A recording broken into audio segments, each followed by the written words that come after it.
chaîne LB Didier. Nous sommes aujourd'hui sur un nouveau sujet, celui de la déconstruction des marques de luxe occidentales. Nous observons ces derniers jours cette vague, n'est-ce pas, de déclarations, de dénonciations des fournisseurs chinois sur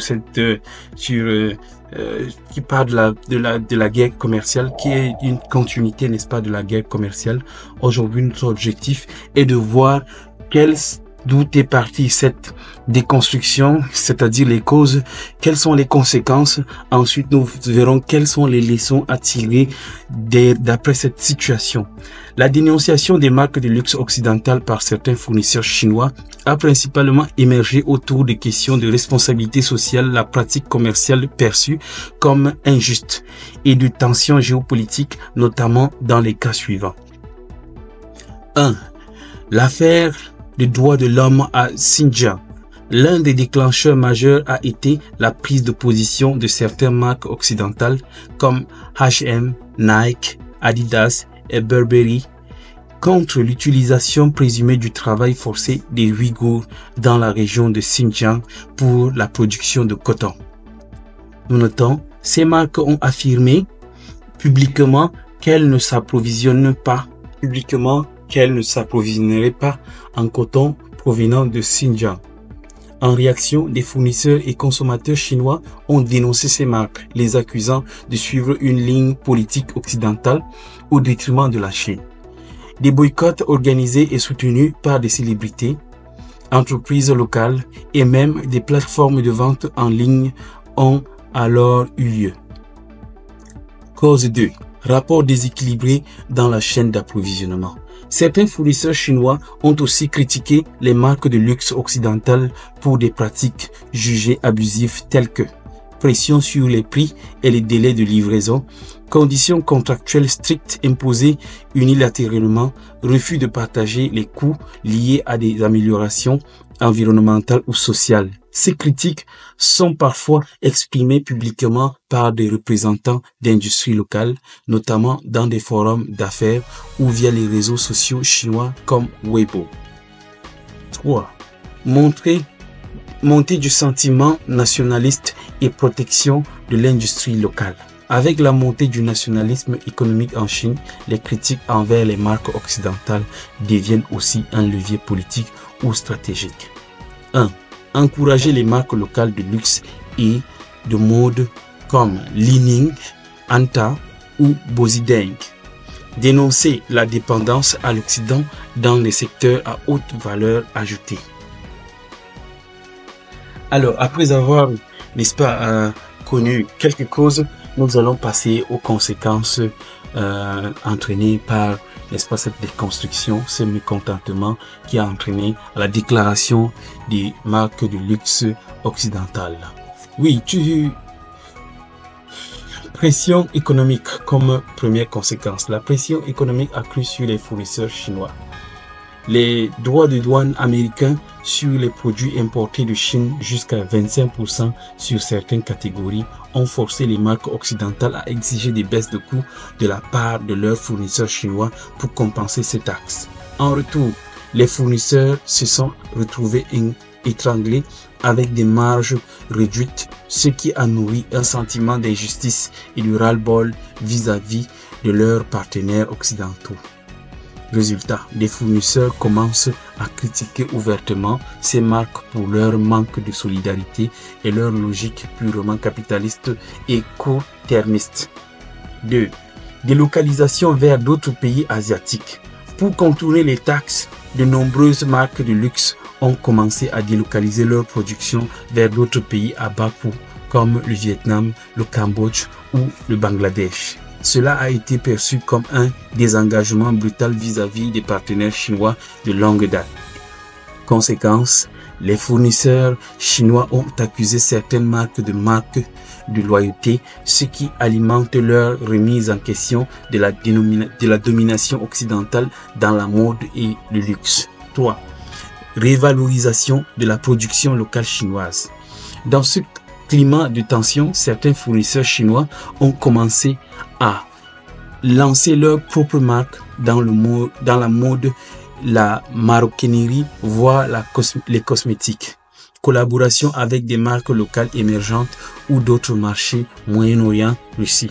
S'aligner sur le récit nationaliste chinois qui valorise le Made in China haut de gamme au détriment des marques étrangères. 4. Narratif idéologique renforcé par les tensions géopolitiques. Le conflit économique avec les États-Unis a été présenté en Chine comme une attaque contre sa souveraineté économique. Les fournisseurs deviennent ainsi des acteurs d'un récit plus large où ils reprennent leur autonomie face aux anciennes puissances économiques. Après avoir connu quelques conséquences, nous allons enfin tirer des leçons pour nous servir de base à mieux appréhender notre environnement dans lequel nous opérons comme entrepreneurs. Nous avons quelques leçons que nous avons ainsi, n'est-ce pas, su tirer de cette situation. Comme première leçon, nous avons la remise en question du modèle économique mondialisé. La situation révèle une faille dans le système de production mondiale. Des produits fabriqués à bas coût dans un pays sont revendus très cher dans un autre sans que le pays producteur ne capte la valeur. Cela alimente un sentiment d'injustice économique et de domination commerciale. Leçon.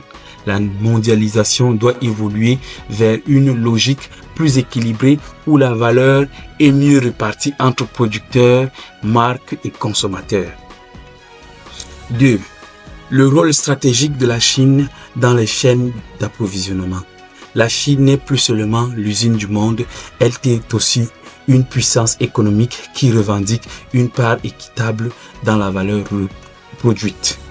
En dénonçant ces pratiques, elle montre qu'elle peut remettre en cause les règles du jeu, notamment dans le luxe, un secteur très symbolique de l'Occident. Leçon.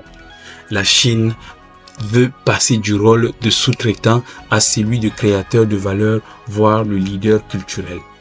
Le luxe comme arme symbolique dans la guerre commerciale. Les produits de luxe sont très visibles, porteurs d'image, de prestige et donc faciles à cibler pour dénoncer des déséquilibres commerciaux. En Chine, appeler au boycott ou à la consommation de marques locales devient aussi un geste patriotique. Leçon. Dans une guerre commerciale, les symboles comptent.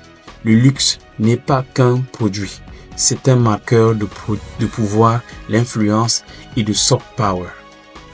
4. Vers un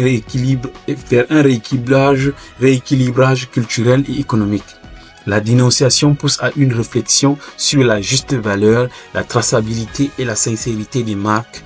Elle favorise la montée en puissance des marques chinoises qui revendiquent leur identité et leur savoir-faire. Leçon à tirer. Ce conflit stimule l'émergence d'un luxe made in China adapté au goût local et fondé sur des récits authentiques. 5. Importance de la transparence et de l'éthique dans le commerce mondial.